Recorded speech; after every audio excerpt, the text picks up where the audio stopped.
Connu sont le bouleversement qui a créé Napoléon avec ses invasions partout en Europe. Le Portugal, qui est un pays qui a toujours été très lié à l'Angleterre, mais pas seulement du fait qu'il partage le même fuseau horaire, c'était un des pays que voulait conquérir Napoléon. La raison? Les Portugais refusaient de participer dans le blocus naval avec lequel Napoléon voulait plier l'Angleterre. C'est pour cette raison qu'ils ont demandé au roi espagnol la permission pour que ses troupes traversent son territoire, laissant son frère Joseph sur le trône, que le peuple espagnol surnommait Pepe Botella, à cause du penchant que l'on dit il avait pour lever le coude. Lorsque le roi Jean VI du Portugal apprit que les troupes napoléoniennes approchaient de son pays, il décida de déménager avec sa famille et toute la cour outre-mer dans la très riche colonie du Brésil, s'installant dans sa capitale, Rio de Janeiro. Après la défaite définitive de Napoléon en 1815 à la bataille de Waterloo, le roi portugais décide de retourner dans son pays, laissant son fils, le infante Pierre, comme régent. La plupart des avantages économiques que le Brésil avait eus lorsque la famille royale vivait à Rio ont été révoqués vers 1820, ce qui a contribué à que son fils Pierre proclame l'indépendance de ces terres de la couronne portugaise et de la tutelle de son père en septembre 1822. Ce fait, les Brésiliens s'en souviennent sous le nom de Grito de Iparanga. Independência ao norte!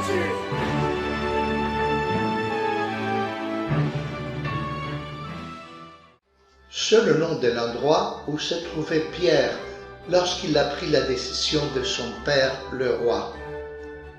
Avec le cri de Iparanga de l'indépendance ou la mort, Pierre a assumé la direction du pays et s'est immédiatement proclamé le premier empereur du Brésil sous le titre de Pierre Ier du Brésil. Le titre d'empereur n'a pas été choisi au hasard. En premier lieu, il le fit pour se différencier du titre qui portait son père, qui était celui de roi, et deuxièmement, il s'inspirait de Napoléon, en qui il reconnaissait malgré tout sa grandeur. À la mort du roi Jean VI, l'empereur Pierre Ier est appelé au Portugal pour occuper le trône de son père. Puis, son fils est intronisé en tant que Pierre II, empereur du Brésil, à l'âge de 7 ans. C'était un personnage très aimé au Brésil qui a conduit son pays à un niveau très élevé de développement. Pierre II a régné jusqu'à l'année 1889, lorsque c'était sa destitution, alors qu'il était au summum des sympathies de son peuple.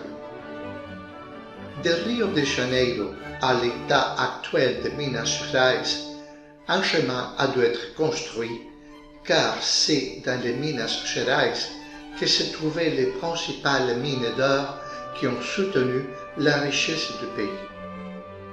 Une fois que l'empereur Pierre Ier a fait le voyage entre sa capitale et Minas Gerais, il a traversé une région d'une beauté particulière dans les montagnes et il a demandé immédiatement d'y construire une résidence d'été. Les rois d'Europe avaient déjà leurs palais d'été respectifs et l'empereur du Brésil ne pouvait pas être loin, mais son brusque voyage au Portugal a fait abandonner ce projet. C'est son fils, Pierre II, qui a réalisé le vœu de son père. Ainsi fut fondée la ville de Petropolis en l'honneur de son fondateur. Le palais impérial a d'abord été construit, suivi des constructions administratives, des universités, des institutions et d'une cathédrale. Viennent ensuite les résidences d'été des notables et des nobles de Rio de Janeiro qui souhaitaient être proches de leur empereur. Pour donner à la petite ville une meilleure atmosphère européenne, des colons ont été amenés de la lointaine Rhénanie en Allemagne pour construire une ville dans le style de leur patrie. Déjà avec la vie républicaine du Brésil, la proximité de Petropolis avec la cosmopolite Rio de Janeiro a fait la ville poursuivre son développement, bénéficiant du climat montagnard bénin par rapport à la chaleur de Rio durant l'été. Dans les années 1920, une autoroute a été construite entre les deux villes pour les besoins des automobiles, remplaçant les charrettes tirées par des chevaux. Des personnages importants de l'histoire ont établi leur résidence à Petropolis. L'un d'eux était Santos Dumont, le premier pilote d'un objet plus lourd que le vent et qui a montré son exploit devant des centaines de personnes dans le jardin de Bagatelle à Paris. C'est ici aussi qu'habitait le célèbre romancier allemand Stefan Zweig. Il s'était réfugié à Petropolis, obligé qu'il était de quitter l'Allemagne avec l'arrivée de Hitler au pouvoir. C'est ici qu'il est décédé avec sa seconde épouse, Lotte, dans un pacte suicidaire, déçu qu'ils s'étaient de leur vie et du destin de leur patrie. Si vous avez la possibilité de visiter Rio, ne ratez surtout pas cette belle petite ville où on peut encore respirer l'atmosphère nostalgique de l'Empire du Brésil.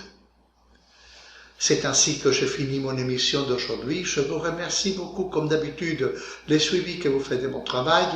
Vous pouvez le dire encore à vos amis si vous ne l'avez pas encore fait. Vous pouvez souscrire. Et comme d'habitude, je vous dis à la prochaine.